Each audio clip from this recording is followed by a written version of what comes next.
छातीत जळजळ होते, डोकं दुखत असतं, आंबट करपट ढेकरा येत असतात, कधी कधी डोकं दुखतं, पित्त होतं, उलटी झाली की बरं वाटतं. हा एक आपण बघायला मिळतं की त्यांना उलटी झाली की दे आर फ्रेश. सो हे काही आपल्याला लक्षणं दिसायला लागतात. मग तेव्हा आपण समजून जायचं की ही कुठेतरी आपल्याला ॲसिडिटी झालेली आहे. तळलेले पदार्थ, मिरची, लाल मिरचीचे पदार्थ जास्त खाणं ह्याने ॲसिडिटी होत असते. त्याचबरोबर आपण म्हणतो ना की स्ट्रेस जेव्हा जास्त असतो तेव्हाही ॲसिडिटी होत असते.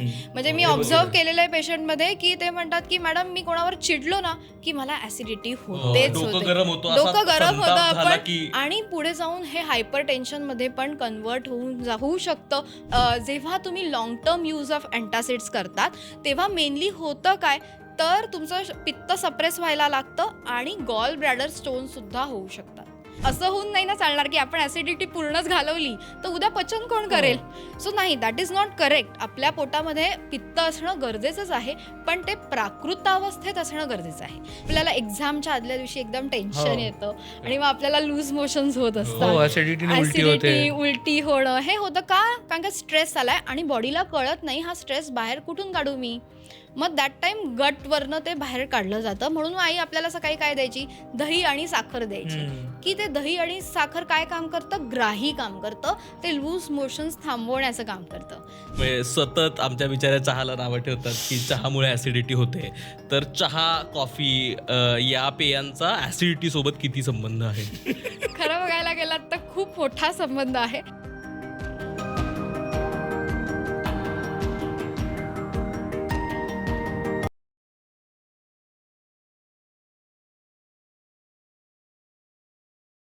हॅलो नमस्कार. तुमच्या सगळ्यांचं मनापासून खूप खूप स्वागत आहे द मुक्तमुख शो म्हणजेच टॅटच्या या नव्या कोऱ्या एपिसोडमध्ये.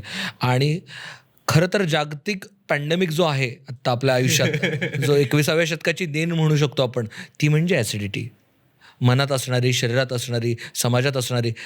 आपण फक्त मनातल्या ॲसिडिटीबद्दल आपण फक्त आता शरीरातल्या ॲसिडिटीबद्दल बोलणार आहोत, पण जी खतखत आहे आपल्याला सतत त्रास होणार, आणि जी मी स्पेशली तिशीनंतर लोकांना बड्डे विश करताना म्हणतो आता आली आहे आयुष्यात बेस्ट फ्रेंड, ही ॲसिडिटी आहे.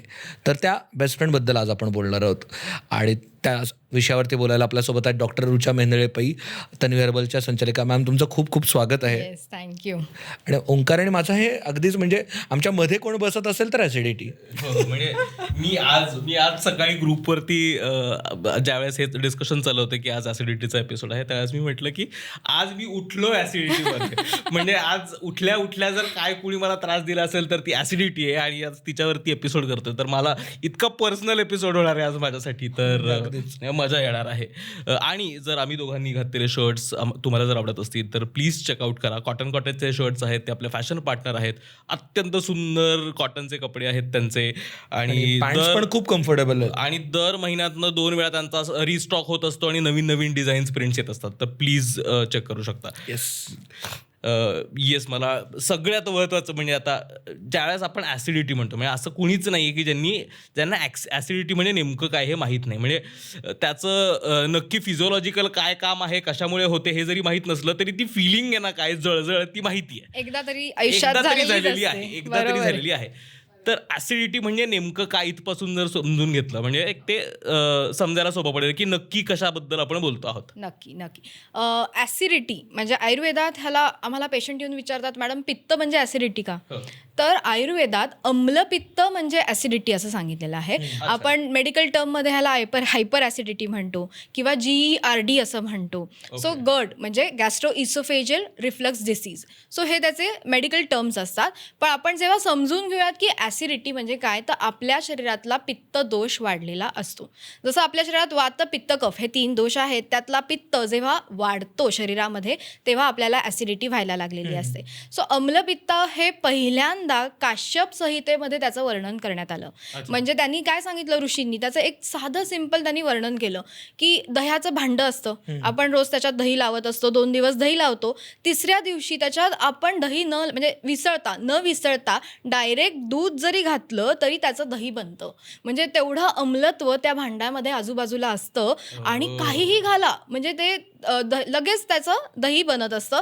तसंच आपलं स्टमक झालेलं असतं आणि आपण अगदी चांगल्या चांगला आहार म्हणजे पोळी भाजी जरी खाल्लं तरी कन्वर्ट होतं ते अम्लामध्ये, म्हणजे त्याने ॲसिडिटी होणारच आहे. म्हणजे आपल्याला असं वाटतं की जंक फूड खाल्ल्यामुळेच मला ॲसिडिटी होणार आहे का, तर नाही. काही पेशंट म्हणतात की मॅडम मी काहीच खाल्लं नाहीये तरी मला ॲसिडिटी होते. सो त्याच्यामध्ये पहिलं समजणं काय आहे तर त्रिदोषांचा आपल्या शरीरामध्ये प्रकोप झालेला आहे आणि त्या त्रिदोषांमुळे आपल्या स्टमकला अम्लत्व आलेलं आहे. जठराग्नी मंद झालाय, तो काहीच पचवत नाहीये आणि त्यामुळे हे प्रॉब्लेम्स व्हायला लागतात. सो अम्लपित्त हा विचार करताना त्याचे काही टाईप्स पण पडत असतात. ऊर्ध्वग अम्लपित्त, अधोग अम्लपित्त आणि हे त्रास द्यायला लागतात. सो पेशंटना मी सांगते की तुमच्यामध्ये नाडी परीक्षण आपण करतो. क्लिनिकला पेशंट पहिले येतो तो आम्हाला सांगतो की मॅडम आम्हाला छातीत जळजळ होते, डोकं दुखत असतं, आंबट करपट ढेकरा येत असतात, कधी कधी डोकं दुखतं, पित्त होतं, उलटी झाली की बरं वाटतं. हा एक आपण बघायला मिळतं की त्यांना उलटी झाली की ते आर फ्रेश. डोकं खूप प्रचंड दुखत असतं, कधी कधी लूज मोशन सुद्धा होत असतात पेशंट्समध्ये. सो हे काही आपल्याला लक्षणं दिसायला लागतात. मग तेव्हा आपण समजून जायचं की ही कुठेतरी आपल्याला ॲसिडिटी झालेली आहे आणि त्याच्यावर वेळेवर ट्रीटमेंट करणं गरजेचं आहे. कारण का ॲसिडिटी कधी एका दिवसात होत नाही. ह्याचं म्हणजे फिजिओलॉजी आपल्या शरीरामध्ये खूप आधीपासून चालू होते आणि मग आपल्याला ती ॲसिडिटी दिसायला लागते. सो तेव्हा आपण काय करणं गरजेचं आहे, ॲसिडिटी झाली आहे मग कशामुळे होते तर लाईफस्टाईल डिसऑर्डर्स, म्हणजे आपण आज म्हणतो की आपली प्रत्येकाची लाईफस्टाईल ही बदललेली आहे. रात्री जागरणं होत आहेत, वेळेवर खाणं होत नाही आहे, वेळा पाळल्याच जात नाही आहेत. म्हणजे 1 वाजता तर 1 वाजता खाल्लं गेलं पाहिजे हे कोणीच आजकाल पाळत नाही आहे. त्याचबरोबर कसं असतं की रात्री म्हणजे चिंता, करी हरी आणि वरी आपण म्हणतो ना की ह्याने मेनली होतं. चिंता जो करतोय त्याला होणार आहे. हरी म्हणजे लवकर जायचंय मला, तिथे लवकर पोचायचं आहे, सतत धावपळ ह्यानी. आणि करी म्हणजे मसालेदार पदार्थ सतत खाणं, ह्यानेही कुठेतरी आपल्याला ऍसिडिटी व्हायला लागते. टी शर्ट करून घेतला पाहिजे. हा त्याचबरोबर कसं असतात तळलेले पदार्थ, मिरची, लाल मिरचीचे पदार्थ जास्त खाणं, ह्याने ऍसिडिटी होत असते. त्याचबरोबर आपण म्हणतो ना की स्ट्रेस जेव्हा जास्त असतो तेव्हाही ऍसिडिटी होत असते. म्हणजे मी ऑब्झर्व केलेलं आहे पेशंटमध्ये की ते म्हणतात की मॅडम मी कोणावर चिडलो ना की मला ऍसिडिटी होतेच होते, डोकं गरम होतं आपण आणि पुढे जाऊन हे हायपर टेन्शन मध्ये पण कन्वर्ट होऊ शकतं. म्हणून त्याची वेळेवर काळजी घेणं गरजेचं आहे. म्हणजे राग आला की शांत कसं व्हायचं हे पहिले कळलं पाहिजे, म्हणजे तुमचं ऍसिड वाढणार नाही. आणि मग हे तुम्हाला कळायला लागलं की ते वाटतं की नाही हे आपण स्वतःहून पण मॅनेज करू शकतो. म्हणजे असं नाही की आपली डिपेंडन्सी फक्त मेडिसिनवर असली पाहिजे, नाही. आहारात आपण बदल करणं गरजेचं आहे. आपली दिनचर्या ऋतुचर्या कशी आहे हे बघणं गरजेचं आहे. म्हणजे शरद ऋतू, आयुर्वेदानुसार शरद ऋतूमध्ये पित्त हे सगळ्यात जास्त शरीरात वाढलेलं असतं. म्हणजे सप्टेंबर आणि ऑक्टोबरचा काळ आत्ताचाच काळ आहे. मग तेव्हा सगळ्यात म्हणजे आमच्या ओपीडीला ज्या पहिला येऊन पेशंट काय सांगतो मॅडम मला ऍसिडिटी होती, योग्य वेळात एपिसोड. Yes correct. हा सो तेव्हा आपण गरजेचं काय आहे की वाढलेल्या पित्ताचं शमन करणं हीच चिकित्सा आहे. That is the main thing की आपण ती करणं गरजेचं आहे. मग आहारातनं कशाने होईल, आयुर्वेदिक औषधं कुठली आहेत पण ती पण आपण वैद्याच्या सल्ल्यानेच घ्यायली पाहिजेत.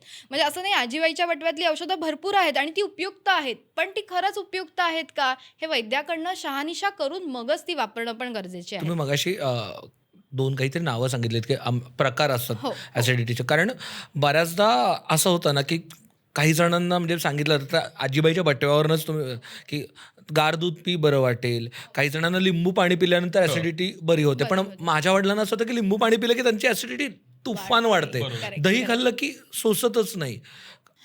ते प्रकृतीवर डिपेंड असतं. हां जसं म्हटलं की आता ॲसिडिटी मॉडर्न सायन्स काय सांगतं की जेव्हा पोटातलं हायड्रोक्लोरिक ॲसिड वाढतं आणि ते वरवर यायला लागतं तेव्हा आपल्याला ॲसिडिटी होते. दिस इज अ बेसिक फंडा from the medical science. So तेव्हा आपण काय करणं गरजेचं आहे, हा ॲसिड का वाढलंय. आता दही हे बघायला गेलं तर आपण फ्रीज मधून काढतो म्हणून आपल्याला ते थंड वाटतं, पण त्याचं जे वीर्य आहे ते उष्ण वीर्य आहे. सो ते खाल्ल्यामुळे त्रास होणारच आहे. लॉंग टर्म पर्यंत आपण जेव्हा खाऊ तेव्हा आपल्याला दह्याने त्रास होणार आहे. आणि अभिसंधी आहे म्हणजे काय करतं ते स्त्रोतसांमध्ये जाऊन अवरोध निर्माण करतं. ओके सो अवरोध निर्माण करतं म्हणजे स्त्रोतस आपल्या शरीरामध्ये जी स्त्रोतस आहेत त्याच्यामध्ये जाऊन, म्हणजे आता प्राणवह स्त्रोतस आहे, रसवह स्त्रोतस आहे, तर ही स्त्रोतस जी आहेत चॅनल्स आहेत ना आपल्या बॉडीमध्ये, प्रत्येक चॅनल क्लिअर पाहिजे तरच तिथून एनर्जी पास होईल.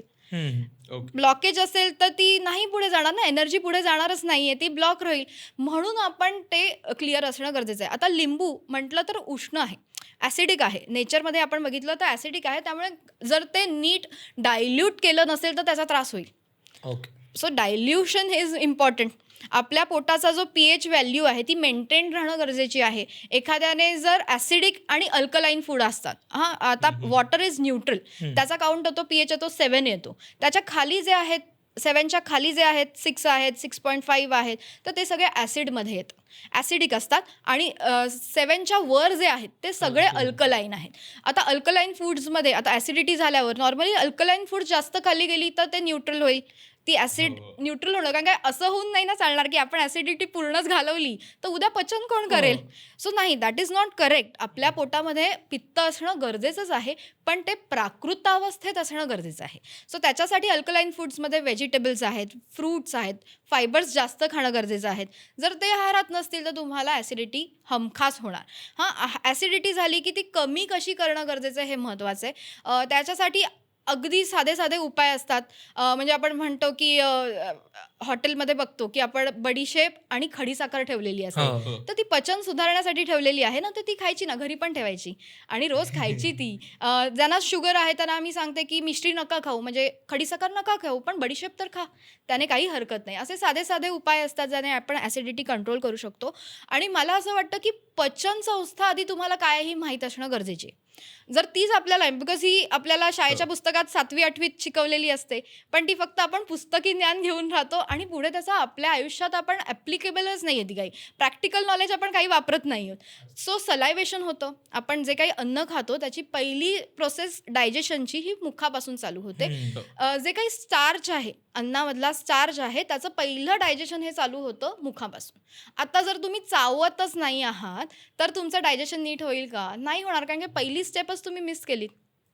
सो म्हणून 32 वेळा चावलं पाहिजे असं लहानपणी आई आपल्याला सांगत असते. पण आपण हळूहळू काय करायला लागतो की म्हणजे चावायला लागतो. अगदी 5 मिनिटात जेवण होणारी लोक सुद्धा आजकाल मी बघते की ज्यांचं 5 मिनिटात जेवण पूर्ण होतंय, पण नाही, तेव्हा तुम्ही ते जेवण नीट जेवलं पाहिजे. आता हे आपण चावल्यानंतर इसोफेगस म्हणजे अन्ननलिकेमधनं हे अन्न स्टमकमध्ये जात असतं आणि स्टमकमध्ये एन्झाईम्स, डायजेस्टिव्ह एन्झाईम सिक्रीट होत असतात, जसं आहे हायड्रोक्लोरिक ॲसिड, पेप्सिन आणि त्याच्यानंतर म्युकस असतो. सो इथे काय होतं तर प्रोटीनचं जे आहे ते ब्रेकडाऊन होत असतं. आता हे प्रोटीनचं ब्रेकडाऊन होण्यासाठी पेप्सिन काम करत असतं, पण पेप्सिनला काम करण्यासाठी जे मीडियम लागतं ते हायड्रोक्लोरिक ॲसिड हे लागतं. आता तुमचं ॲसिड वाढलंय तर प्रोटीनचं ब्रेकडाऊन पण नीट होणार नाही आणि पुढे तर तसंच्या तसं निघून जाईल, म्हणजे त्याचं डायजेशनच होणार नाही. आणि आयुर्वेदात ह्यालाच आम असं म्हणतात. हाच कन्सेप्ट म्हणजे अपाचित आहार रस म्हणजे आम. आणि तो जेव्हा रक्तातून सर्व शरीरात म्हणजे फिरायला लागतो तेव्हा तो आपल्याला त्रास देतो आणि मग आमवात असे वेगवेगळे आजार व्हायला लागतात. हे आमाच्याच मुळे होत असतात. तो आम शरीरातनं बाहेर पडणं गरजेचं आहे. तर आपण त्याच्यासाठी पंचकर्माचा वापर करत असतो की शोधन चिकित्सा म्हणजे पंचकर्म. शरीरात वाढलं, आता पित्त वाढलंय तर ते बाहेर पडणारच ना. आपण काय करतो, अँटासिड्स घेतो आणि त्याला सप्रेस करतो, एवढंच आपण करत असतो. पण तेव्हा आपल्याला डॉक्टरांनी 7 दिवस घ्या एवढंच लिहून दिलेलं असतं ब्रॅकेटमध्ये. आपण 7 दिवस बरं वाटल्यावर 8व्या दिवशी विचार करतो, अरे मला 7 दिवस तर बरं वाटत होतं ना, तर मी कंटिन्यू करतो हेच घ्यायला. So that is wrong. तुम्ही ते तुमच्या डॉक्टरांना विचारायला पाहिजे की मी हे किती दिवस घेणं गरजेचं आहे. काही पेशंट्स वर्षानुवर्ष अँटासिड्स घेत असतात. म्हणजे आता आमच्या सगळ्यांच्या बॅगांमध्ये प्रत्येकाकडे एक तरी पॅन्डी किंवा पॅन 40ची स्ट्रिप असतेच प्रत्येकाकडे. म्हणजे जनरली पेपरमिंट खाल्ल्यासारखं खातो आम्ही. नाही, पण कसं असतं, जेव्हा तुम्ही लॉंग टर्म यूज ऑफ अँटासिड्स करतात तेव्हा मेनली होतं काय तर तुमचं पित्त सप्रेस व्हायला लागतं आणि गॉल ब्लॅडर स्टोन सुद्धा होऊ शकतात. So that is something. आणि मग फॅटी लिव्हर हे नंतर होणारे त्रास आहेत, म्हणून तुम्ही ते घेतलं नाही पाहिजे. कॅल्शियम ॲब्झॉर्प्शन, B12 ॲब्झॉर्प्शन शरीरातनं पूर्ण कमी होतं. आपल्या शरीरात थकवा जाणवायला लागतो, आपल्याला रात्रीची झोप, विस्मरण, B12 कमी झालं की विस्मरण हे पहिलं लक्षण दिसायला लागतं. सो तेव्हा म्हणून अँटासिड्स कमी घेणं गरजेचं आहे, वेळेवर थांबवणं गरजेचं आहे. त्यासाठी आयुर्वेदिक पहिले उपचार करा, घरगुती उपचार करा. नाही फरक पडला तर तुम्ही घ्या ना. म्हणजे इमर्जन्सीमध्ये आपण म्हणतो की रासायनिक औषधं घ्यायला काही प्रॉब्लेम नाही आहे, जेव्हा गरज आहे तेव्हा तीही घेणं गरजेची असतात. पण पहिले तुम्ही ट्राय करा की तुमच्या आहारानेच कमी होतोय का, लाईफस्टाईल चेंज केल्यामुळे आपला ॲसिडिटीचा प्रॉब्लेम सॉल्व्ह होतोय का, तो नाही होत असेल तरच अँटासिड्स घ्या. कारण का लॉंग टर्म यूज ऑफ अँटासिड्समुळे आतड्यांचे आजार होऊ शकतात.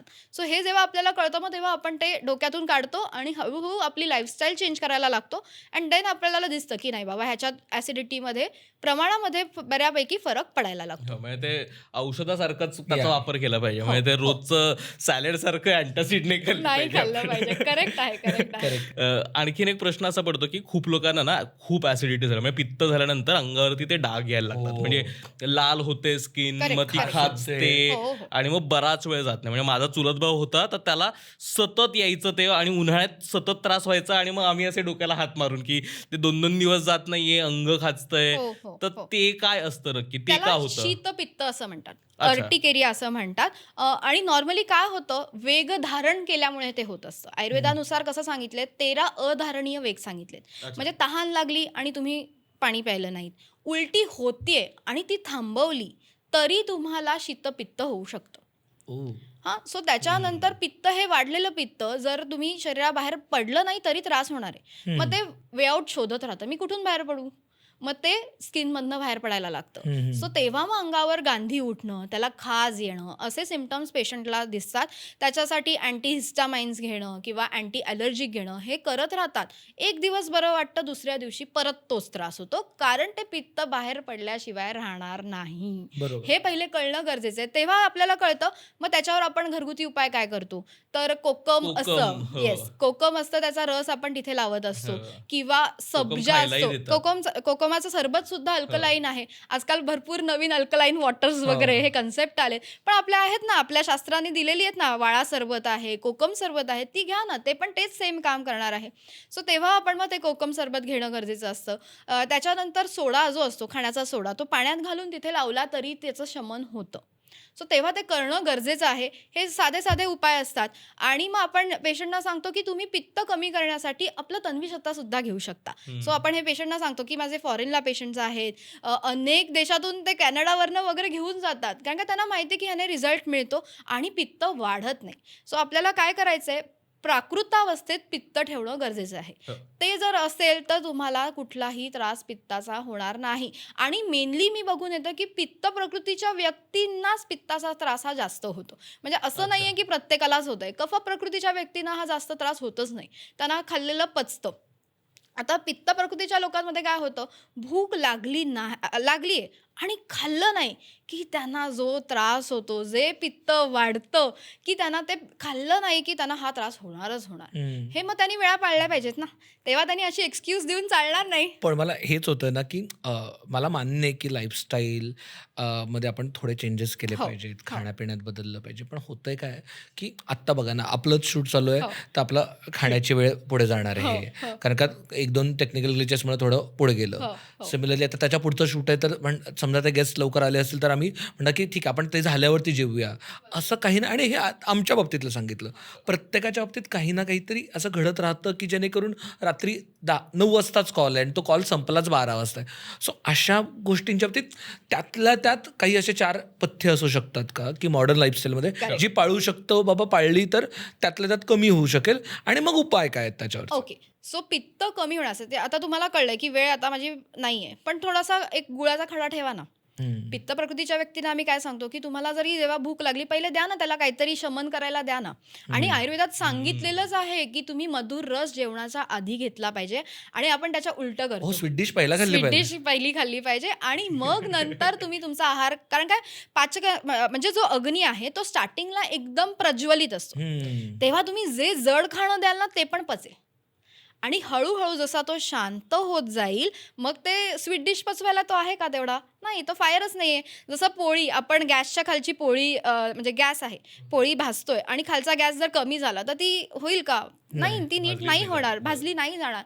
मग तसंच तुमचा अग्नी जेव्हा मंद असेल तेव्हा तुम्ही खाल्लं तर तुम्हाला त्रास होणार आहे. बेसिक आहे. मग तेव्हा म्हणून स्वीट डिश ही नॉर्मली पहिले खाल्ली गेली पाहिजे आणि मे बी स्वीट डिश खाल्ल्यावर जास्ती भूक राहतच नाही. म्हणजे मग तरी पण आपण म्हणजे पहिले सगळं खातो आणि मग स्वीट डिश खातो, म्हणजे किती ओव्हरडोस केला आपण फूडचा आपल्या. एवढं जर म्हणजे आता एक्सप्लेन करायला गेलं तर हार्टची साईज एवढी फिस्ट एवढी असते आणि आपल्या स्टमकची आपल्या उंजळी इतकीच साईज असते.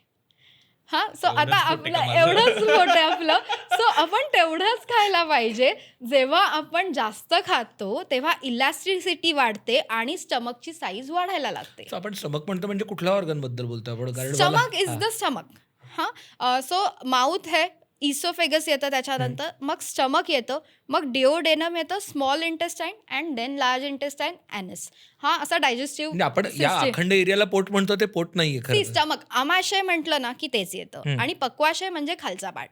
म्हणजे आयुर्वेदानुसार जेव्हा आपण विचार करायला जातो, अन्ननलिका आणि stomach is it consider as a आमाशय. आणि त्याच्या खालचा ग्रहणी भाग जो आहे म्हणजे डिओडेनम आहे, आणि त्याच्या खालचा जो पार्ट आहे तो पक्वाशय.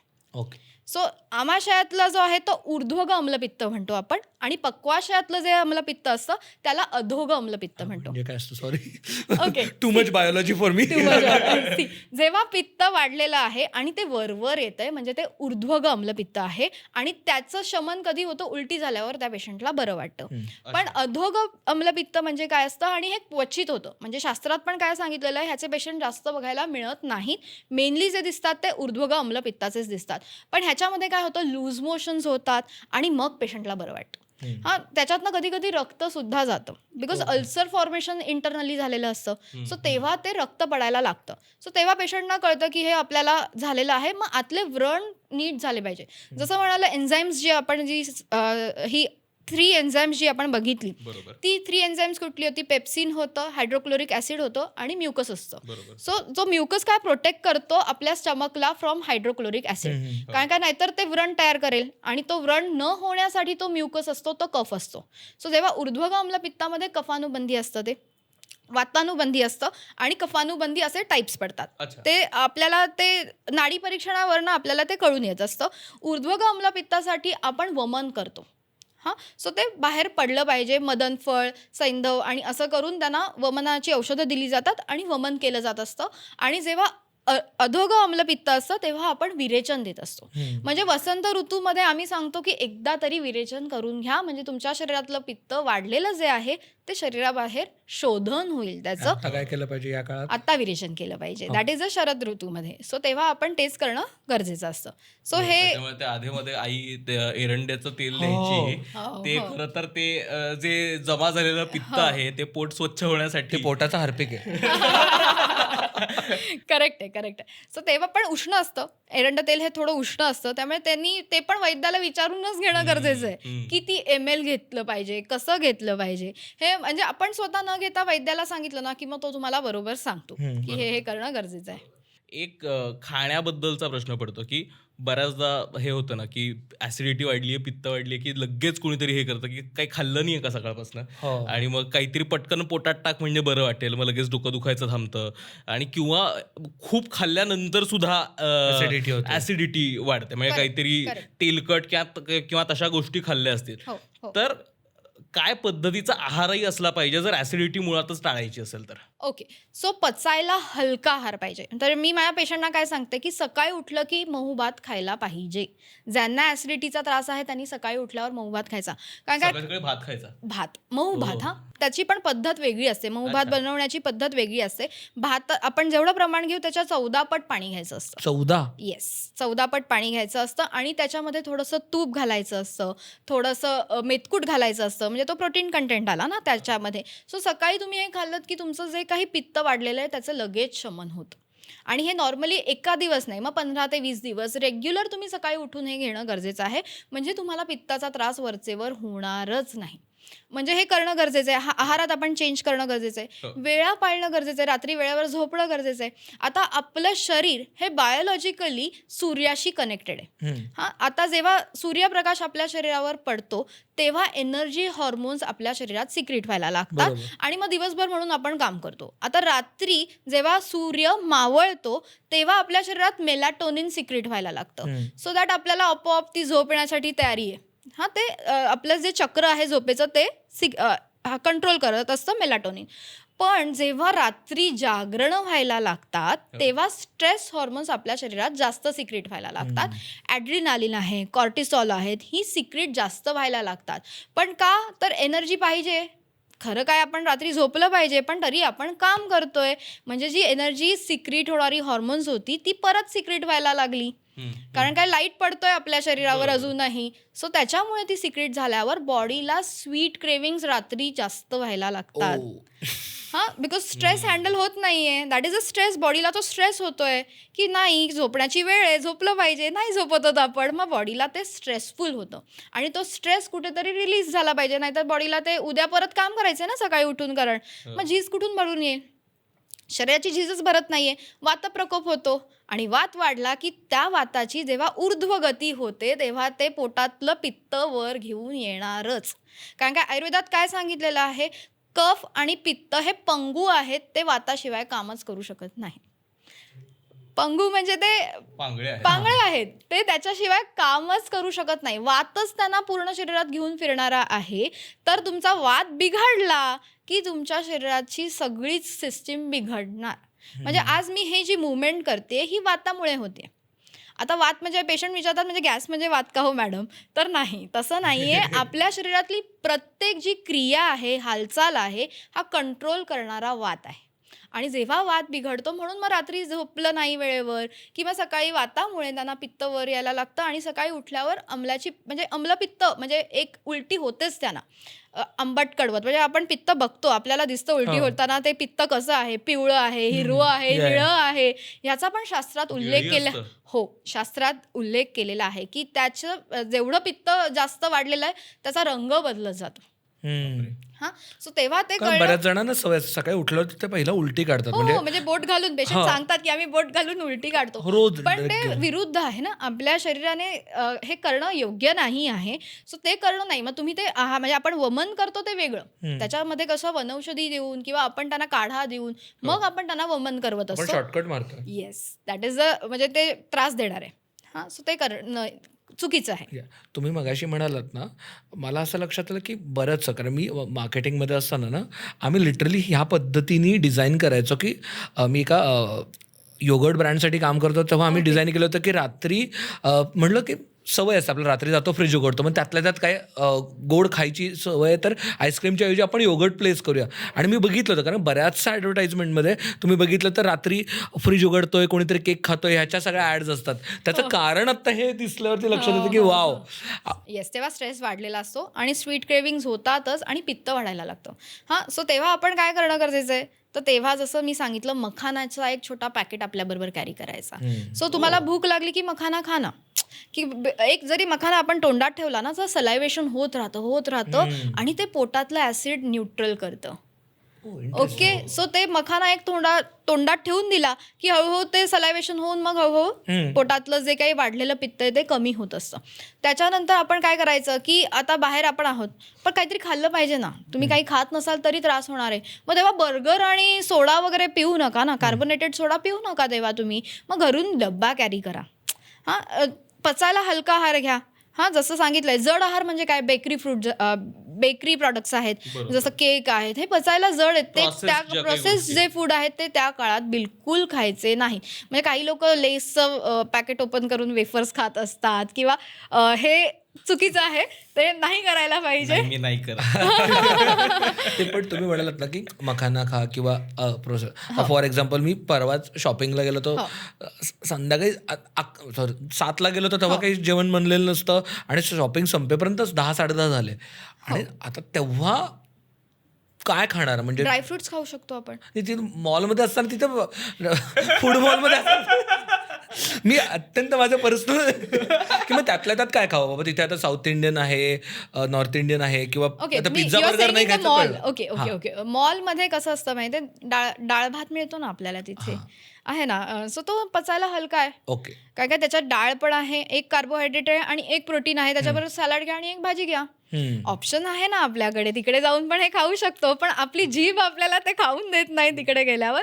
मग तेव्हा आपण बाकीच्या ज्या गोष्टी आहेत म्हणजे कॉफी आहे, चहा आहे, आपण असं मॉलमध्ये जाऊन घेतच असतो आणि ते नाही घेतलं पाहिजे. बिकॉज तुम्ही काय करता, मॉलमध्ये जाऊन जंक फूड खाताय तर त्यांनी ॲसिडिटी ही होणारच आहे. सो मॉलमध्ये आपण जास्त न खाणं हेच उत्तम. आणि तेव्हा कपडे घेण्यासाठी जातो, कपडे घ्यायचे बाहेर पडायचं. येस. आणि कसं होतं माहितीये, मॉलमध्ये गेल्यावर आपल्याला आपण बाहेर जातो, बाहेरचं अन्न खातो, कधी कधी बुफे सुद्धा सिस्टीम्स असतात. हो. मग तेव्हा आपण किती खातोय? आपण तर बघितलंय ओंजळ आपली एवढीच आहे, आपल्याला तेवढंच खायचंय, पण आपण किती खातो? तेव्हा सगळंच खातोय. माझी ओंजळ मोठी. सो तेव्हा ते एवढं नाही खाल्लं गेलं पाहिजे. म्हणजे बुफे सिस्टीम हळूहळू कमी होणं गरजेची आहे. जेवढं लागेल तेवढंच खाणं गरजेचं आहे. म्हणजे ती कन्सेप्ट आहे तेव्हा आपल्याला स्वीट डिश तर एवढ्या असतात, मग आपण ती प्रत्येक खातो. थोडी टेस्ट का होईना, मी सगळंच ट्राय करून सगळ्यातलं बघते. थोडं थोडं खाल्लं जातं. सो ते टाळणं गरजेचं आहे. आणि आयुर्वेदिक जे नियम आहेत, विरुद्ध आहार सांगितलेला आहे, तर तो नाही खाल्ला पाहिजे. त्याच्याबरोबर आपण म्हणतो की आहार विहार, म्हणजे जसं मी म्हणते की महाराष्ट्रात राहता ना, तर महाराष्ट्रीयन फूडच खा. बिकॉज ते पचेल तुम्हाला. जसं मी म्हणते की फ्रान्समध्ये जाऊन तुम्ही पिझ्झा खा, तर तुम्हाला पचेल ना तिकडे. कारण काय हवा तिकडची वेगळी असते. तेवढा जाठराग्नी तेवढा पचवू शकेल असा तिकडचा जाठराग्नी असतो. तसंच आपण म्हणतो की साऊथला गेल्यावर आपण इडली वगैरे बघतो. नॉर्थला गेल्यावर आपण म्हणतो की पराठा, छोले वगैरे. पण तिकडच्या लोकांना ते पचत असतं. त्यांना तो त्रास होत नाही. पण तेच छोले आणि तोच पराठा आपण महाराष्ट्रात खाल्ला की आपल्याला नक्की त्रास होणार.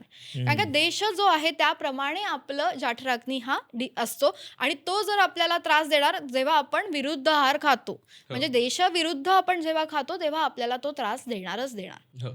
आता आणखीन एक महत्त्वाचा मुद्दा तुम्ही सांगितला तो म्हणजे चहा कॉफी. म्हणजे सतत आमच्या बिचाऱ्या चहाला नावं ठेवतात की चहामुळे ॲसिडिटी होते.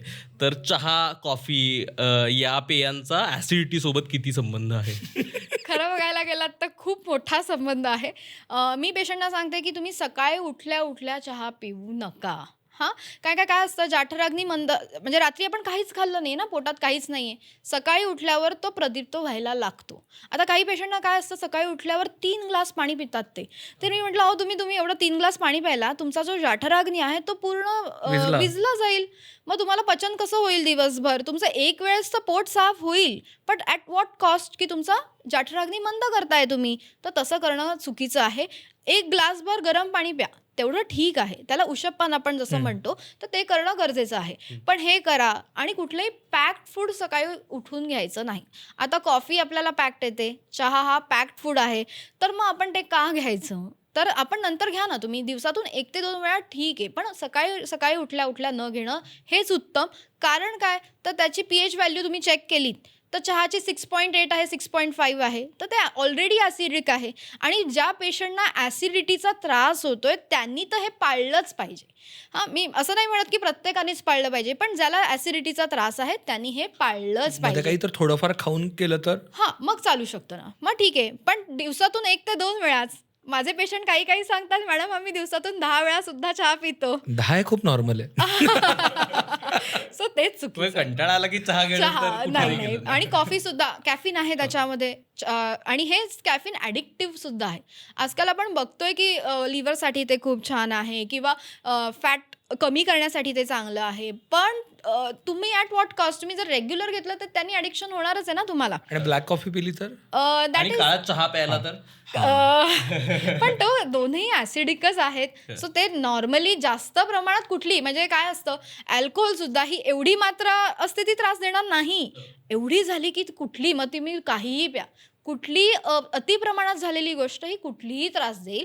म्हणून ते प्रमाणात पिणंच गरजेचं आहे. म्हणून मी काय सांगते, 1 ते 2 वेळा ठीक आहे. कारण काय पेशंट काय म्हणतात, मॅडम आम्ही चहा तर नाही सोडू शकत. हे पहिले पेशंट सांगतात, म्हणजे अगदी स्पष्ट सांगतात. मग ॲज अ डॉक्टर आम्हाला काहीतरी वे आउट तर काढायलाच पाहिजे ना. आम्ही असं पेशंटना नाही सांगू शकत की नाही बाबा तुम्ही प्यायला बंद करा. नाही तो करणार पेशंट. तर मग तेव्हा आपण त्यांना काय सांगतो की तुम्ही 1-2दा घ्या, ठीक आहे, पण त्याच्यानंतर तुम्ही एवढं लक्षात ठेवा की आपण आता ह्याच्यानंतर प्यायचा नाहीये चहा. हे ॲडिक्शन आपल्याला सोडवणं गरजेचं आहे. दुधाचा म्हणजे दूध, साखर घातलेला चहा versus black tea, black coffee, हे ह्याच्यात काय दगडापेक्षा वीट मऊ वगैरे असं काही आहे का? Black coffee is good. हां, त्याच्यात दुधाचा संयोग होत नाही आहे, त्यामुळे दॅट इज गुड. हां, आपलं डायजेशन सुधारण्यासाठी पण ते हेल्प करणार आहे. पण साखर न घालता घेणं गरजेचं आहे. आता पेशंट काय करतात, त्याच ब्लॅक कॉफीत साखर पण घालतात आणि 4 कप कॉफी पितायत, तर ते चालेल का? नाही चालणार. म्हणजे ती ब्लॅक कॉफी म्हणजे ब्लॅक कॉफीच असली पाहिजे आणि ब्लॅक टी म्हणजे ब्लॅक टीच असला पाहिजे. पण त्यानेही ॲसिडिटी होऊ शकते, ॲसिड रिफ्लक्स होऊ शकतो. मग त्या ज्यांना ॲसिडिटीचा त्रास आहे त्यांनी हे अवॉइड करणं गरजेचं आहे, ना की प्रत्येकाने. म्हणजे कफ प्रकृतीवाल्या त्यांना मे बी यांना काहीच त्रास होणार नाही, त्यांनी ही कॉफी पिऊ दे, त्यांनी चहा पिऊ दे, त्यांना काहीही त्रास होणार नाही. पण पित्त प्रकृतीवाल्यांनी ही काळजी घेणं गरजेची असते की त्यांनी हे जास्त प्रमाणात घेऊ नये. त्याचं प्रमाण हे थोडं असेल तर त्याने काही त्यांना त्रास होणार नाही. पण मग ती सवय असेल की म्हणजे ही खूप लोकांना सवय असते ना की सकाळी उठल्या उठल्या म्हणजे आधी तर आपले आई बाबा पेपर वाचत चहा तो हे असायचं, पण उठल्यानंतर सकाळी काहीतरी एक गरम घशाला बरं वाटावं म्हणून एक काहीतरी हवं असतं. मग ते चहा असेल, कॉफी असेल किंवा मग त्याच्यासाठीचे काही अल्टरनेटिव्ह असू शकतात का जे पोटासाठी बरे आहेत? बरोबर आहे. आता जाठर अग्नी आहे, तो अग्नी आहे. आपण अग्नीला आहुती कसली देतो? तुपाची देतो की तो प्रदीप्त व्हावा. बरोबर आहे. म्हणून आपण काय करू शकतो, सकाळी उठल्यावर 1 ग्लास गरम पाण्यात 1 चमचा गाईचं तूप घालून ते आपण पिऊ शकतो. ओके. सो दॅट तुम्हाला काय होईल, एकतर लुब्रिकेशन मिळेल, चव नाही येणार. सो त्याच्यासाठी काय करू शकता तुम्ही की एकतर त्याच्यामध्ये थोडंसं तुम्ही साखर घालू शकता, त्याच तुपामध्ये थोडीशी मिश्री घालू शकता, तरी थोडंसं गोड झाल्यावर तुम्हाला बरं वाटेल की आपण घेऊ शकतो. पण हे करणं का गरजेचं आहे? मग तुम्ही नंतर घ्या ना चहा. असं नाहीये की घ्यायचाच नाहीये असं नाहीये, पण पहिला नका घेऊ, एवढाच प्रॉब्लेम आहे. सो दॅट तुम्ही नाश्त्याच्या बरोबर घ्या ना, चहा घ्या. नाश्ता करता करता तुम्ही चहा घ्या, काहीच प्रॉब्लेम नाही त्याला. मग तेव्हा तुम्ही सकाळी हे घेता त्याबरोबर ड्रायफ्रुट्स घेऊ शकतो आपण. मी ऍक्च्युली हे केलंय. काळ्या मनुका ह्या सगळ्यात चांगल्या आहेत आणि त्या पित्तशामक आहेत. म्हणजे रात्री भिजत घालायच्या काळ्या मनुका सकाळी उठल्यावर त्या आपण घेऊ शकतो. याने लगेच पित्त कमी होतं. म्हणजे मी खूप पेशंटना सांगितलेलं आहे आणि ते लगेच म्हणतात की हो मॅडम, आम्हाला लगेच बरं वाटतं. सो हे आहारातले चेंजेस आपण करणं गरजेचं आहे. ऍब्सोल्युटली. हे मला खूपच फरक पडला. म्हणजे आपल्याला जेव्हा डॉक्टर सीमाप शेख आले होते त्यांनी सांगितलं होतं, त्यानंतर मी हे चालू केलं की उठल्या उठल्या चहा नाही प्यायचा. मी उठल्यावरती काय करतो, भूक लागली असेल तर पहिला 4-5 मनुके भिजवलेले असतात ते खा, काहीतरी ड्रायफ्रुट्स खायचे मूडभर आणि मग चहा प्यायचा. लिटरली सकाळच्या ऍसिडिटीला तर खूप फरक पडला माझ्या. त्याचबरोबर तूप आणि साखर हे कॉम्बिनेशन सुद्धा खूप छान काम करतं, तर ते सकाळी उठल्यावर आपण घेऊ शकतो. सो त्यांनी लगेच ऍसिडिटी कमी होऊ शकते. तसं धने रात्री भिजत घालायचे, सकाळी उठल्यावर ते पाणी प्यायचं असतं. सो त्याने इथली जी जळजळ होते ना ती पूर्ण शांत होते. सो पहिले आपल्याला काय करायचं, जे हायड्रोक्लोरिक ॲसिड सिक्रीट करणाऱ्या ज्या काही ग्लँड्स आहेत त्यांना थोडं शमन करायचं आहे. त्यांना सांगायचं आहे नका करू जास्त, आमच्या पोटाला त्रास होईल, व्रण होऊ शकतात, पेप्टिक अल्सर्स आहेत, डिओडेनल अल्सर्स आहेत आणि तेव्हा पोट दुखतं मग पेशंटना. जेव्हा अल्सर फॉर्मेशन आहे किंवा उलटीतून सुद्धा रक्त दिसतं त्यांना. सो हे प्रॉब्लेम्स आपल्याला दिसतात आणि नंतर जाऊन हे कुठल्याही मोठ्या आजारात कन्वर्ट व्हायचं नसेल तर त्याला वेळेवर आपण काळजी घेणं गरजेचं आहे. सो त्याच्यासाठी आपण टेस्ट करतो, एंडोस्कोपी केली जात असते, अपर GI ट्रॅक्टची जी असते. सो त्याच्यामध्ये कळतं की कुठे व्रण आहेत, नक्की कुठल्या दिशेला व्रण आहेत, मग त्याची ट्रीटमेंट करणं गरजेचं आहे. व्रण आहेत ते भरले पाहिजे. जसं आपली जखम आहे, इथे मला जखम झाली आहे, मी त्याच्यावर हळद लावली तर ती भरेल, पण रोज मी त्याच्यावर मीठ लावते, रोज तिखट लावते, तर ती जखम भरेल का? नाही भरणार ना. मग आपल्याला तेव्हा लंघन करणं गरजेचं आहे. ते व्रण भरण्यासाठी थोडे दिवस खाणं जे पचायला हलकं आहे, अगदी आपण म्हणतो ना खिचडी, मुगाची खिचडी खायची, हेच खायचं. म्हणजे तेव्हा ते व्रण आतले भरले पाहिजे. ते भरले नाहीत मग तुम्ही काहीही खा, परत तुम्हाला त्रास होईल. ते व्रण भरतच नाही आहेत कारण आतल्या आत. मग ते करणं खूप गरजेचं असतं. पेठा असतो, आपण बर्फी म्हणतो ना, पेठाची बर्फी आहे, कोहळ्याचा रस घेणं गरजेचं आहे आहारात. हे केलं तर वात पित्त लगेच शमन होईल ना तुमच्या शरीरात. दुर्वांचा रस आहे, दुर्वा ह्या पित्ताशामक आहेत. पण पचतात दुर्वा? त्याचा नीट रस करून घ्यायचा. डायरेक्ट खाल्ल्या तर नाही पचणार, पण त्याचा रस करून तुम्ही छान बनवून घेतलं तर ते पचणार आहे आपल्याला. सो ते आहारात घेणं गरजेचं असतं. त्याच्याबरोबर आपण काय म्हणतो की झोप झाली नाहीये तर मग आपण काय करायचं, मग झोप झाली पाहिजे. स्ट्रेस हॉर्मोन्स रिलीज नाही झाले पाहिजे. मग त्याच्यासाठी झोप येण्यासाठी तुम्ही प्राणायाम करणं गरजेचं आहे. स्ट्रेस रिलीज होणं गरजेचं आहे. मग त्यासाठी आपण सांगतो की प्राणायाम करा, डीप ब्रिदिंग करा. डीप ब्रिदिंग नाही केलं की पेशंटना त्रास होतो. त्याच्यामध्ये एक शीतली असं आपण सांगितलेलं आहे. शीतली केल्याने काय होतं, अशी जीभ करायची असते, इन्हेल करायचं, नाकानी एक्झेल करायचं असतं, त्याने सुद्धा लगेच इथे बरं वाटतं. ओके. सो तुम्हाला जेव्हा असं वाटतंय की मला ॲसिडिटीचा त्रास होतोय, मला इथे जळजळ होते, आपली टंग आहे ती ट्विस्ट करायची, पाईपसारखी बनवायची, त्या पाईपमधनं हवा आत घ्यायची. That is called as a Sheetali. आणि इन्हेल, येस, हां. सो एक्झेल आपण नाकातून करायचं. पूर्ण इथे आपल्याला एकदम गार वाटतं. सो त्यांनी हे आपल्या आपण करायला पाहिजेत ना. आपल्याला हे दिवसातून 2 ते 3 वेळा करूच शकतो आपण जेव्हा ऍसिडिटी होते आपल्याला तेव्हा. हे करणं गरजेचं आहे. त्यानंतर जेवण झाल्यावर वज्रासनात बसणं हे आपल्याला आई शतपावल्या घालणं हे गरजेचं आहे. आता काळाप्रमाणे आपण विसरून गेलोय. फोनवर बोलतो ना आपण, जेवण झाल्यावर वगैरे बोलू शकतो, तर घाला ना, चालत राहा तेव्हा. स्टेप्स यूज करा, लिफ्ट न यूज करता स्टेप यूज करा. तो वज्रासनात का बसणं गरजेचं असतं? जेव्हा आपण पाय फोल्ड करून बसतो तेव्हा रक्तपुरवठा जो खालच्या भागाला होणार आहे तो थांबला जातो आणि आपल्या डायजेस्टिव्ह सिस्टीमच्या ठिकाणी तो राहतो आणि आपलं पचन तो सुधारतं. ओके, म्हणून 10 मिनिटं तरी वज्रासनात बसा, म्हणजे तुमचं पचन सुधारेल. त्याच्यानंतर आपण शतपावल्या का घालणं गरजेचं आहे? तर जी काही ग्लुकोज स्पाईक म्हणजे इन्सुलिन स्पाईक जो होत असतो तो नॉर्मलला राहण्यासाठी तुम्ही शतपावल्या घालणं गरजेचं आहे. बिकॉज तुम्ही काहीही खा, पोळी खा, काही खाल्लं तरी it is going to convert in to glucose. So मग तेव्हा तुम्हाला ते शतपावल्या घालणं गरजेचं आहे. आता आपण खाण्याबद्दल पण बोलत होतो ना, तर म्हणजे नाश्त्यासोबत चहा घेणं, म्हणजे काही काही कॉम्बिनेशन्स असतात. म्हणजे पोह्यासोबत चहा घेतला की लगेच ऍसिडिटी शूटअप होते. म्हणजे किंवा वडापाव खाल्ला आणि चहा घेतला, किंवा असे काही पदार्थ असतात ना, की असे कुठले पदार्थ आहेत जे पोटात गेल्याने तुम्हाला ऍसिडिक वाटणार आहे? जसं मला शेंगदाण्याने लगेचच त्रास होतो, तसे आणखीन कुठले कुठले खाण्यातल्या गोष्टी आहेत? जेव्हा माझ्याकडे पेशंट येतात, आता 2 नवरा बायको माझ्याकडे आलेले होते. एक म्हणाला की मॅडम मला काय होतं की मी एकतर रागवल्यावर मला पित्त वाढतं आणि रात्री झोप झाली नाही की मला पित्त वाढतं. मला बॉसचा राग येतो, कधी कधी कामाचा एवढा राग आलेला असतो की मला त्याचा लगेच राग येतो. आणि त्याचीच बायको काय सांगत होती की मला उपासाचा पदार्थ खाल्ल्यावर त्रास होतो.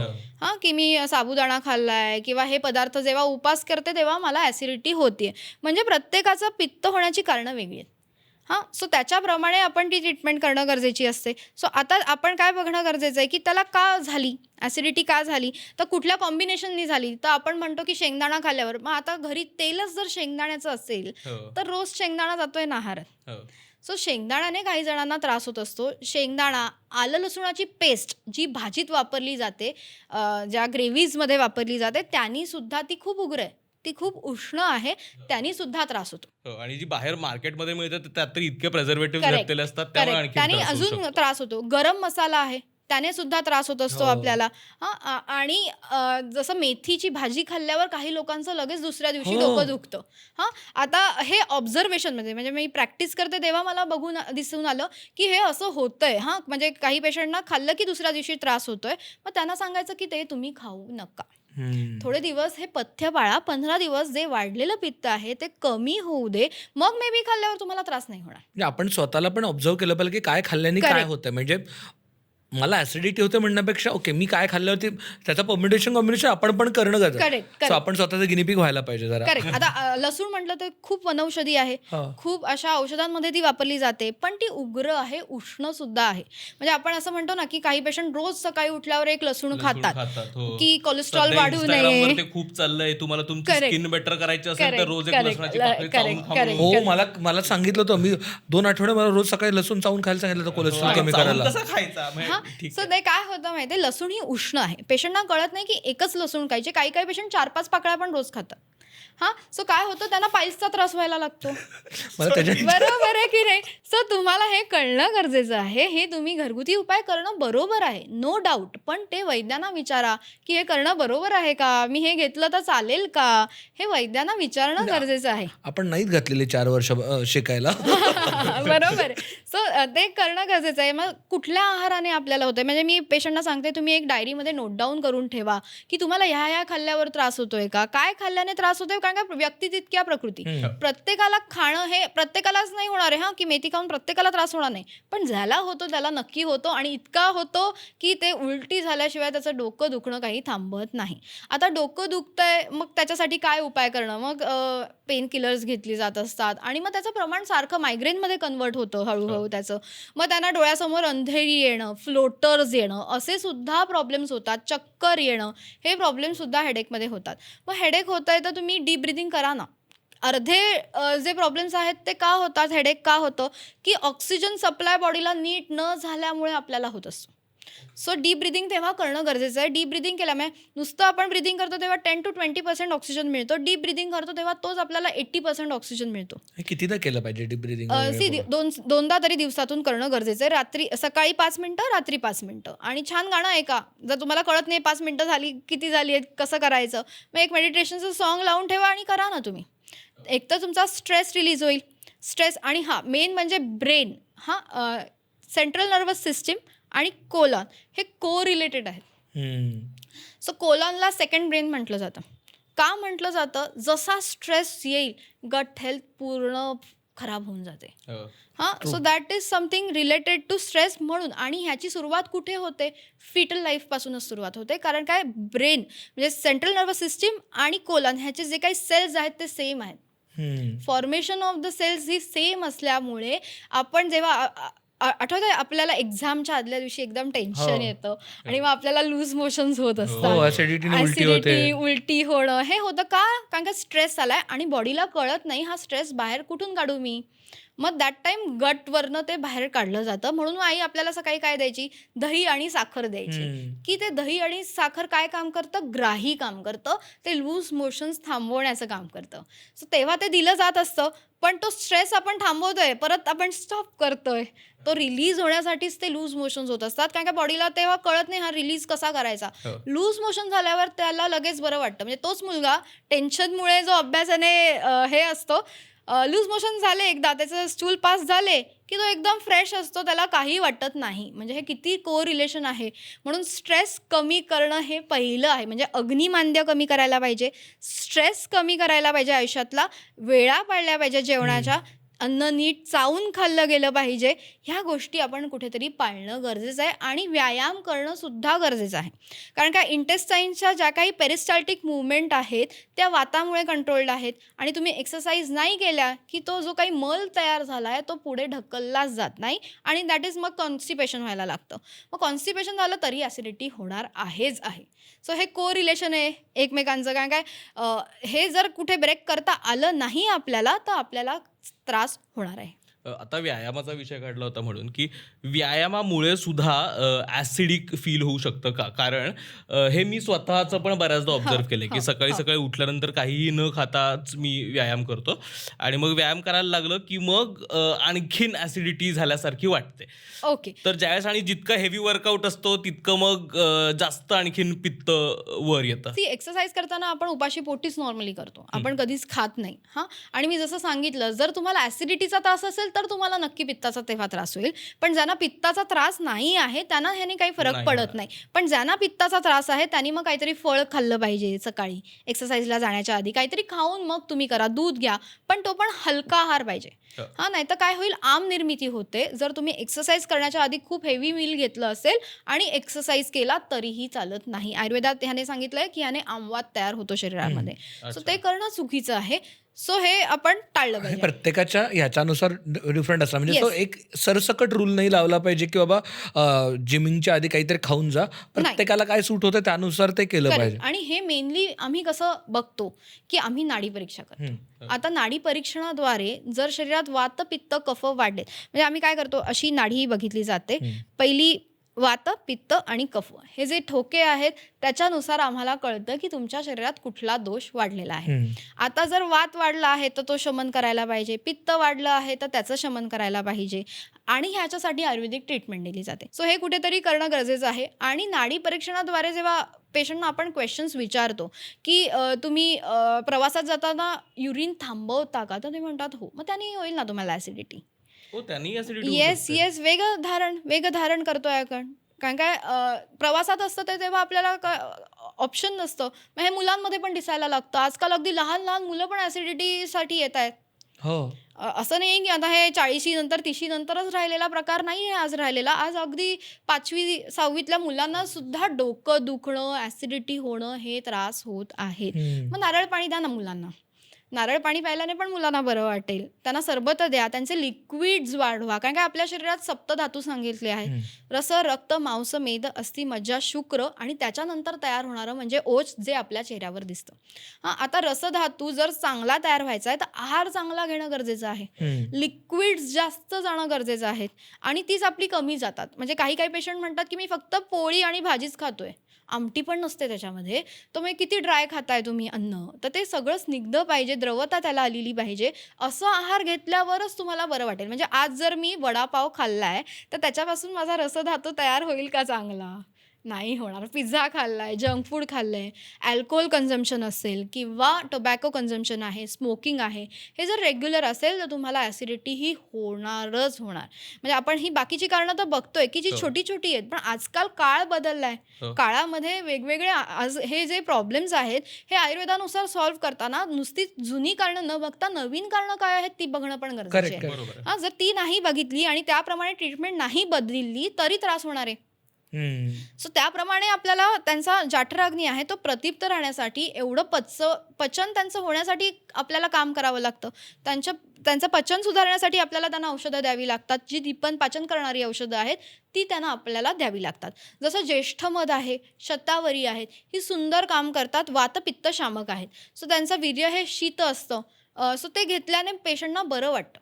आवळा आहे, डाळिंब आहे, हे पित्तशामक आहेत. खरे हे आंबट आहेत, पण आयुर्वेदामध्ये त्याला अपवाद आहेत. खरं आंबट पदार्थांनी लगेच पित्त वाढतं, आंबट, आम्ल, ह्याने लगेच वाढतात. पण हे अपवाद आहेत की ज्याने आवळा खाल्ल्याने त्रास होत नाही, डाळिंब खाल्ल्याने त्रास होत नाही, पण त्याने छान आपल्याला फरक लगेच पडतो. असे कोणते कोणते पदार्थ आहेत जे किंवा खाण्यातल्या गोष्टी ज्या आत्ता मला ऍसिडिटी झाली, मला आता जाणवतंय की मला खूप ऍसिडिटी होतीये, डोकं चढायला लागलेलं आहे किंवा मळमळायला लागलंय, तर अशा वेळेस काय खाल्ल्याने मला इन्स्टंट मदत होऊ शकते?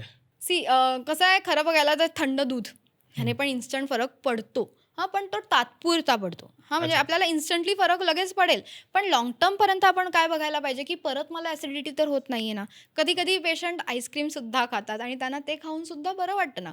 का बरं वाटतं? त्या शीतगुणामुळे ते बरं वाटलेलं असतं. अच्छा. हा, जो गुण आहे, पित्ताचे जसे गुण सांगितलेले आहेत, उष्ण गुण आहे, तर तो उष्ण गुण कमी करणारा आपण शीतगुण देतो. मग थंड पाण्याने पण बरं वाटेल ना. हो ना. म्हणजे थंड थोडं काहीतरी तेव्हा घेतलं गेलं पाहिजे. ओके, मग एरिएटेड ड्रिंक पितो आपण, बऱ्याच ऍसिडिटी झालं तिथे बरं वाटतं ते त्या एरिएशनमुळे, नाही तर ते थंडपणामुळे. कार्बोनेटेड अवॉइड केलं पाहिजे ना त्या काळात. कार्बोनेटेड अवॉइड करायला पाहिजे, बिकॉज कार्बन डायऑक्साईड आपण देतोय ना त्या ड्रिंक मधनं आपल्या पोटाला. ऍसिडिटी झालं तर कोक थम्सअप नाही पिलं पाहिजे. नाही. पण जनरली असं होतं की ऍसिडिटी वाढली पटकनी लिंबू सोडा पितो. हो, पण खाण्याचा सोडा काम करेल, मदत करतो, पण तो खाण्याचा सोडा, कार्बोनेटेड ड्रिंक्स नाहीत. हा फरक आहे त्यातला. सो ते करणं गरजेचं आहे. म्हणजे तेव्हा तुम्ही कोल्ड्रिंक घेताय तर नंतर तुम्हाला त्रास होणारच आहे, कारण का ते ऍसिडच आहे ना. ॲट द एंड तेही ऍसिडच आहे. त्याच्यात थंड गुणामुळे तुम्हाला फरक पडेल, लगेच बरं वाटतं, कारण का इथे थंडावा येतो ना, मग ते बरं वाटतं. पण नंतर ते तुम्हाला त्रास देणार म्हणजे देणारच. मग तेव्हा आपण आहार, पथ्य, आपण हे आपली पाळणं गरजेची आहेत आणि ते आयुर्वेदानुसार पाळली तर ती बरी आहेत. म्हणजे त्याच्यामध्ये आयुर्वेदानुसार आहार जर आपण घेतला तर तो नक्की फरक थंड दूध एक ऑप्शन आहे, गार पाणी हा ऑप्शन आहे. अजून काय करू शकतो? मखाना, जसं मी सांगितलं, एक मखाना तोंडात ठेवून द्यायचा, त्याला सलावेशन होत राहील आणि मग ती सलावेला आपल्याला गल्प करायचे, पोटात जाऊन ती त्या ऍसिडला न्यूट्रल करेल. त्याच्यानंतर भाज्या, फळं हे चांगलं खाण्यात असलं पाहिजे. त्याच्यानंतर वेलची थोडीशी तोंडात ठेवून द्यायची. वेलची ठेवली तरी आपल्याला बरं वाटतं, ऍसिडिटी कमी व्हायला फरक पडतो. सो ह्या गोष्टी आपण करणं गरजेचं आहे. इझिली अवेलेबल असते, म्हणजे समजा बाहेर असं पटकन नाही तर तन्वी शता लगेच घेऊन टाकायची. काही दुसरं ऑप्शन नाही तर घरी तन्वी शता तरी ठेवून द्या. कधी लागलं तरी लगेच तुम्ही तन्वी शता घ्या, लगेच पुढच्या 10 मिनिटात बरं वाटतं. म्हणजे हे अगदी मी आज गेल्या 7 ते 8 वर्षाच्या एक्सपिरियन्समुळे मी हे सांगू शकते. आणि हे का होतं पेशंटना, कारण का मी पेशंटना जेव्हा सांगते की तुम्हाला कसं वाटलं, ते म्हणतात नाही मॅडम 2 दिवसात फरक पडला. हो, मी एक्सपेक्ट नव्हतं केलं की मला 2 दिवसात एवढा छान फरक पडेल. पण येस, पेशंटना छान फरक पडतो आणि ॲसिडिटीमधनं बाहेर पडलं की त्यांचा स्ट्रेस सगळं कमी होतं आणि ते नॉर्मल लाईफ जगू शकतात. नाहीतर काय होतं, ह्याने त्यांना नॉर्मल लाईफ जगणंच खूप कठीण होऊन जातं. Normal acidity has become normal. म्हणजे ऍसिडिटी असते. म्हणजे आता हो. फ्रँकली कॉन्व्हर्सेशन्समध्ये सगळीकडे असं असतं की हां आता ऍसिडिटी आहेच, माझं असं झालंय. म्हणजे तुम्ही नॉर्मल लाईफ म्हणताय ती आमच्यासाठी ॲस्पिरेशनल लाईफ आहे. नाही नाही फूड रिलेटेडच मला अजून दोन मिथ्स हे करायचे आहेत की आपण लंघन ही आपल्याकडं प्रथा आहे ना, पण आपल्याकडे उपवास जेव्हा होतो हो. तेव्हा सगळ्यात जास्त ऍसिडिटी होते. हो हो हो हो पण तेव्हा काय आहार घेतो ते पण मॅटर करतं ना. जर तुम्ही साबुदाणा घेताय तर तुम्हाला होणारच आहे ना. तळलेलं असेल, मग काय खायला साबुदाणे उपवास? वडे हे हां. तळलेलेच आहेत ना ऍट द एंड. मग तेव्हा तुम्ही फळं खा ना. नुसती फळं खाऊन पण उपवास केला जातो, पण आपल्याकडे तसा उपवास होतच नाही. तेव्हा सगळ्यात जास्त खाल्लं जातं. मग पचन नाही होणार ना त्याचं. ओके. बिकॉज ते पचन होण्यासाठी तेवढा जाठराग्नी पाहिजे. तुम्ही एवढं खात नाही आहात. म्हणजे अध्यशन, अनशन, अजीर्णाशन अशा ज्या काही टर्म्स आयुर्वेदात आलेल्या आहेत. म्हणजे जेव्हा भूक लागलेली नाही आहे तरी आपण खातो, तेव्हा पित्त होईल. आता मला भूक लागली आहे आणि मी खाल्लं नाही तरी मला ॲसिडिटी होईल. आणि आधीचा आहार पचलाच नाहीये, अजीर्ण आहे, तरी मी खाल्लं तरी मला ॲसिडिटी होईल. सगळं राईट टाइम, राईट क्वांटिटी. पण आधीचं खाल्लेलं पचलंय की नाही हे कसं कळणार? नॉर्मली आपल्याला डायजेशनला 2 to 3 hours लागतात. अच्छा. आता ती गॅप तुम्ही पाळली पाहिजे. स्टमकमध्ये अन्न गेल्यावर 2 ते 3 तास असतं आणि मग ते पुढे जातंय. मग ते डिओडेनममध्ये जातंय आणि तिथे त्याच्यामधनं विटॅमिन्स आणि हे सगळं ॲब्झॉर्ब होतंय. मग तेवढा वेळ तुम्ही थांबा ना. आता काय स्नॅकिंग होत असतं. काही लागलं 1 तासाने काहीतरी खाऊयात, 1 तासाने काहीतरी खाऊयात. आणि मध्ये एक फॅड आलं होतं आणि दर 2 तासाला खा. करेक्ट. आणि जेवढ्या वेळा तुम्ही खाणार तेवढ्या वेळा HCl सिक्रेट होणार दरवेळेस. म्हणजे तुम्ही तोंडात घातलं की सिग्नल काय जाणार, HCl सिक्रेट व्हायला पाहिजे, कारण काय पचवायला हवंय कोणीतरी. यालाच पाचक पित्त असं म्हणतात. हां, आयुर्वेदानुसार यालाच पाचक पित्त म्हटलेलं आहे. आता ते बिघडलं तरी त्रास होणार आहे. म्हणजे तुम्ही जेवढ्या वेळा खाणार तेवढ्या HCl जर सिक्रेट होतंय, लेवल हळूहळू आपोआप वाढत जाणार आहे. सो दॅट तुम्हाला ते कंट्रोल करणं, म्हणजे दिवसातून 3 वेळाच खायचं आहे, मग मध्ये मध्ये स्नॅकिंग करायचं नाही. हे इम्पॉर्टंट आहे. कारण काय दरवेळेस जेवढं HCl फॉर्म होईल ते त्रास देणार. आणि मग आज आपण बघतो की B12 डेफिशियन्सीज आहेत, विटॅमिन D3 डेफिशियन्सी आहेत. आपण 2 टेस्ट करतोय. आत्ता आपण ब्लड टेस्टमध्ये फक्त 2 टेस्ट करतो, त्याही डेफिशियन्सीज आहेत. बाकीच्या विटॅमिन्सच्या कुठे करतोय आपण टेस्ट काही, पण ते पण कमीच आहेत शरीरामध्ये. मग जेवढी शरीराची रोजची गरज आहे ती भागली नाही तर त्याला न्यूट्रिशनल गॅप असं म्हणतात.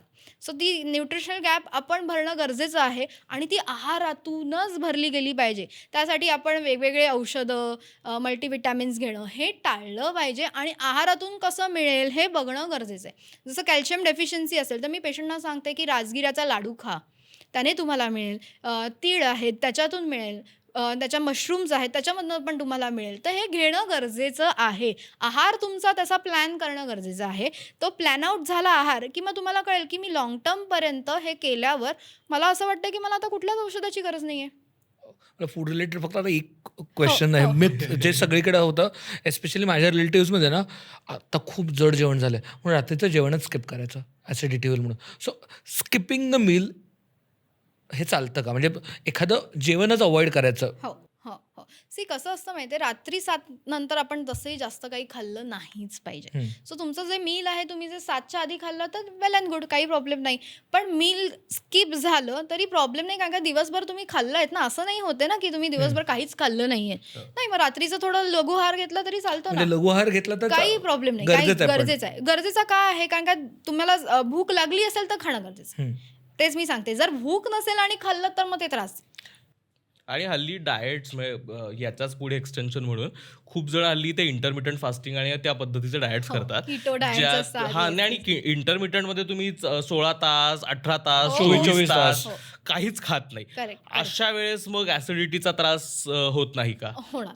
सी बिकॉज मी जसं सांगितलं, पित्त प्रकृतीवाल्यांना हमखास याने त्रास होतो आणि मग ते आमच्याकडे येतात आणि म्हणतात की मॅडम आम्ही हे इंटरमिटंट फास्टिंग करत होतो पण आम्हाला ॲसिडिटीचा आता त्रास होतोय. तेव्हा मी सांगते की तुमची प्रकृती तशी नाही आहे, तुम्हाला ते झेपणारं नाही. मग तेव्हा तुम्ही ते बंद करणं गरजेचं आहे आणि भूक लागल्यावर खाणं गरजेचं आहे. मग आता 1 वाजलाय म्हणून खायचं का? नाही. मग 1 वाजला म्हणून नाही, भूक लागली आहे म्हणून खाणं गरजेचं आहे. सो आपण काय करायचं, भूक लागल्यावर 70%च खायचं. भूक लागलेल्याची जी सटायवम लेवल असते तेव्हा आपल्याला कळतं की आता माझं पोट पूर्ण भरलंय, पण त्याच्या आधी तुम्ही 70% खाणं गरजेचं आहे. सो तेव्हा तुम्ही खाल्लं की काय होईल, ते पचेल नीट. जसं आपण कसं म्हणतो मिक्सरमध्ये आपण म्हणतो की वाटण तयार करताना जर मी पूर्ण भरलं तर ते चरवण होईल का त्याचं नीट? नाही. नाही होणार. मला थोडी वर गॅप ठेवायला पाहिजे ना. मग ती गॅप जर नाही ठेवली तर डायजेशन हे नीट होतच नाही, ते लिक्विड नीट तयारच होणार नाही. सो ते करणं खूप गरजेचं आहे आणि त्याने मग तुमचं डायजेशन नीट होतं, मग ते पुढे ढकललं जातं. लिक्विड झाल्यावरच ते पुढे जाईल आणि मगच त्यातनं न्यूट्रिएंट्स ॲब्झॉर्ब होतील. ते सॉलिड फॉर्ममध्ये पुढे गेलं तर त्यातनं कसे नाही होणार, न्यूट्रिएंट्स ॲब्झॉर्बच नाही होणार. तसं बाहेर जाईल. म्हणजे काही पेशंट सांगतात की सकाळी मी गोळी घेतलेली ना मॅडम, दुसऱ्या दिवशी किंवा संध्याकाळी तशीच्या तशी बाहेर पडली. म्हणजे डायजेशन किती बिघडलंय, काहीच पचत नाहीये तुम्हाला. म्हणजे अन्न तसंच्या तसं बाहेर आलेलं पण पेशंटना दिसतंय. म्हणजे तेव्हा समजून जायचं की आपलं पचन हे बिघडलेलं आहे आणि आपलं पचन सुधारणं ही पहिली गरज. अग्निमांद्य आणि अपचन जर तुम्ही सुधारलं तर तुम्हाला वरचेवर आजारी पडायला होणारच नाही. अर्धे आजार तुमचे पळून जातील. मग आपल्याला काय करणं गरजेचं आहे, तर लाईफस्टाईल, वेळेवर झोपणं, व्यायाम करणं, हे सगळं आहार आणि त्याच्याबरोबर चांगला आहार, सात्विक आहार घेणं. म्हणजे मनाचे 3 गुण सांगितलेले आहेत, सत्व, रज, तम. तुम्ही जो आहार घेताय, आता तामसिक जसं म्हणायला गेलं तर नॉनव्हेज येतं किंवा कांदा लसूण येतं, हे तामसिक आहे. ते जर तुम्ही खाल्लं की तामसिक गुण मनाचा वाढतो. सात्विक आहार म्हणजे आपलं वरण भात आहे ना, तो सात्विक आहार आहे, तो घ्या ना तुम्ही, त्याने पण तुम्हाला बरं वाटेल. सो मन शांत राहण्यासाठी तेव्हा तुम्ही सात्विक आहार पण घेणं गरजेचं आहे. सो हे पेशंटना माहीतच नसतं. आपण जंक फूड आहे तर तो तामसिक आहारच आहे, त्याला आपण सात्विक आहार म्हणूच शकत नाही. हितकर अहितकर काय आहे आपल्यासाठी हे माहीत असणं गरजेचं आहे. मग जेव्हा आपल्याला ॲसिडिटीचा त्रास आहे तेव्हा 15 दिवस आपण साधं अन्नच खाल्ला पाहिजे, सात्विक आहारच खाल्ला पाहिजे. मग 15 दिवसांनी तुम्हाला जे वाढलेलं पित्त आहे ते परत कमी होतं आणि ह्या प्राकृतावस्थेत तुम्ही खाल्लं तरी मग तुम्हाला त्याचा त्रास होत नाही. कारण का ते विकृतावस्थेत असतानाच त्रास देतं, ते प्राकृतावस्थेत आपल्याला त्रास देत नाही. रिपेअर करणं गरजेचं आहे. रिपेअर करणं गरजेचं आहे. आता ऑलमोस्ट शेवटाकडे चाललोय आपण. तर पुढचा प्रश्न की सततची होणारी ऍसिडिटी, होणारं पित्ताचा त्रास, हा इतर काही आजारांचं लक्षण असू शकतं का? म्हणजे सतत आपल्याकडे ते कावीळ झाल्यानंतर डोळे पिवळे झाले का बघतात, तसं सतत होणारी ऍसिडिटी इतर तुम्हाला काही आजार होत आहेत किंवा इतर तुमच्या काहीतरी अबनॉर्मॅलिटीज आहेत, याचं काही लक्षण असू शकतं का? हो, नक्की. खूप आजारांमध्ये हे पहिलं लक्षण दिसून येत असतं. जसं अल्सरेटिव्ह कोलायटिस आहे, IBS आहे किंवा असे अनेक आजार आहे का. हियाटस हर्निया सुद्धा असतो, म्हणजे स्टमकचा छोटा पार्ट आहे तो इसोफेगसमध्ये आलेला असतो. अच्छा. सो हे आजार खूप मोठे असतात, त्याला आपल्याला फाइंडिंग्स करणं गरजेचं असतं. पण हे एक साईन सिम्पटम्स पहिले दिसू शकतं, म्हणून आपण त्याची टेस्टिंग करणं गरजेच्या असतात. आणि हे केल्यावर आपल्याला कळतं की अरे ह्याची कुठेतरी पुढे जाऊन लिव्हरमध्ये पण सूज आलेली आहे का, स्प्लिनला सूज आलेली आहे का, हे आपल्याला कळणं गरजेचं आहे. आणि तुम्ही हे करताना तेव्हा मग औषधांची गरज असते. कारण का हे आजार असतील तेव्हा मग फक्त घरगुती उपाय करून चालत नाही. मग तेव्हा तुम्हाला वैद्यांना दाखवून योग्य ती ट्रीटमेंट घेणं गरजेचं असतं. जसं इरिटेबल बॉईल सिंड्रोम आहे, मग ह्याच्यामध्ये काय असतं, ती गृहिणी एकदम इरिटेटेड असते. म्हणजे एखादा माणूस कसा इरिटेट झाल्यावर काम करतो तसंच ॲबनॉर्मल काम ती गृहिणी करत असते. मग तेव्हा लूज मोशन्स होत असतात, कधी कॉन्स्टिपेशन होत असतं, कधी दोन्ही एकत्र होत असतं. सो हे IBSच्या पेशंट फेस करत असतात. आणि म्हणजे खरंच ते पेशंट येऊन म्हणतात की मॅडम आम्हाला भीती वाटते खायला सुद्धा. म्हणजे खायचं कसं, कारण काय पुढे जाऊन आम्हाला वॉशरूमला जावं लागणार हे माहीत असतं, मग आम्ही खाऊ कसं मॅडम. मग तेव्हा सांगतो की काही तुम्ही काळजी करू नका, हे सॉल्व्ह होणार आहे. याच्यासाठी मी प्रत्येक पेशंटला पहिले हेच सांगते की तुमची विल पॉवर स्ट्रॉंग ठेवा. कुठल्याही आजारामधून तुम्हाला बाहेर पडायचं आहे तर तुमची विल पॉवर स्ट्रॉंग पाहिजे, तर तुम्ही कुठूनही बाहेर पडाल. मग तुम्ही अगदी 7-8 दिवसात पण बाहेर पडू शकता. कारण का पेशंट एवढे डिप्रेस होऊन जातात की मला काहीतरी झालं आहे आणि मी आता ह्यातनं हे मला आयुष्यभर काढायचं आहे. तर असं नाही आहे, त्याला सोल्युशन्स आहेत आयुर्वेदामध्ये, आपल्या तन्वीमध्ये छान रिझल्ट्स आहेत त्याच्यासाठी. मग पेशंटना वाटतं की नाही आता मी माझं नॉर्मल लाईफ जगू शकतो. आणि ते जगणं, कारण का शेवटी काय आपण का जगतो, आनंद मिळवण्यासाठी ॲट द एंड. आणि तो नसेल ना तर मग आपण काहीच सुख नसतं. म्हणजे त्याच्यात ती छोटी गोष्ट आहे पण आनंद काय अगदी छोटा छोटा असू दे. म्हणजे एक आपण म्हणतो ना, आईबरोबर बसून जेवा, तिला रिस्पेक्ट द्या. त्या अन्न खाताना त्या आईनी बनवलेल्या आईचं कौतुक सुद्धा करा. नुसतं टीव्ही बघून नका खाऊ. आजकालची जनरेशन काय करते, फक्त टीव्ही बघते आणि खाते. अरे कसं तुम्हाला पोषण होईल त्याने? नाही होणार आहे तुमचं त्याने. मग आईचं कौतुक करा, आई बाबांबरोबर बसा, तुमचं कनेक्शन वाढवा. कारण का आपला एनर्जी सोर्स हे आपले पॅरेंट्स असतात. मी बघितलंय की जी मुलं छान हुशार आहेत ते आईवडिलांचा नक्कीच रिस्पेक्ट करत असतात. आणि हे मुलांना, म्हणजे मला असं वाटतं की आयुर्वेद हा शाळेमध्ये पण शिकवला गेला पाहिजे. मुलांना हे शाळेतनं कळलं पाहिजे. म्हणजे माझी एक पेशंट होती, ती म्हणाली आता हिला सगळी तन्वीची औषधं माहिती आहेत, सर्दी झाली की ती संथ कफ सांगते आजीला की आजी मला संथ कफ दे. हे मुलांना कळणं गरजेचं आहे. किंवा सुंठ, हळद आणि गूळ ह्याची गोळी करून सर्दी झाली की घ्या, हे माहीत असतं. मुलं पण घेतात हळूहळू आणि त्यांना हे सांगणं गरजेचं आहे. हे संस्कार देणं गरजेचं आहे. कारण काय, तो मातीचा गोळा असतो, त्याला जे संस्कार देऊ आपण तसा तो घडणार आहे. मग आपण आयुर्वेदाचे संस्कार का नाही द्यायचे? मग आपण असा विचार करतो की मुलांना हे शाळेतनंही शिकवणं गरजेचं आहे. असं सिम्टम्समध्ये अशा कुठल्या लेवलचे सिम्टम्स दिसत असेल तुम्हाला ॲसिडिटी रिलेटेड की जे रेड सिग्नल आहेत की हे नॉर्मल ॲसिडिटी नाही, हे कशाचं तरी पुढे, जसं आता तुम्ही सांगितलं IBS असेल, बाकीच्या गोष्टी असतील, की ह्याच्याकडे बघितलं पाहिजे की आता ओके, हे आता घरगुतीने आता आपण कोणाकडे तरी गेलं पाहिजे. करेक्ट आहे. कसं असतं, कधी कधी ऑटो इम्युन डिसीजेस होतात, कोलायटिस होत असतो. सो तेव्हा आपल्याला जेव्हा लक्षण ही कधीही 4 to 8 वीक्सपेक्षा जास्त दिसत आहेत, तेव्हा ही साईन आहे की आपण डॉक्टरांकडे जाणं गरजेचं आहे. म्हणजे काही पेशंट काय करतात, कित्येक गेले दिवस त्यांना रोज पित्त सकाळी उठल्यावर बाहेर पडते, पण ते लेट गो करतायत, कशाने त्यांचं सॉल्व्ह होतंय आणि ते त्याच्याकडे दुर्लक्ष करतायत. पण हे करणं चुकीचं आहे. सो तुम्हाला 4 वीक्समध्ये तुम्हाला डॉक्टरांना दाखवणं गरजेचं आहे. डॉक्टर त्याच्यावर फाइंडिंग करेल की हे नक्की पित्त कशाने वाढते, कुठल्या सोर्समुळे वाटतंय. कारण काय, आयुर्वेदात कसं सांगितलंय, शरीरात जोपर्यंत कारण जातंय, कार्य हे घडणारच.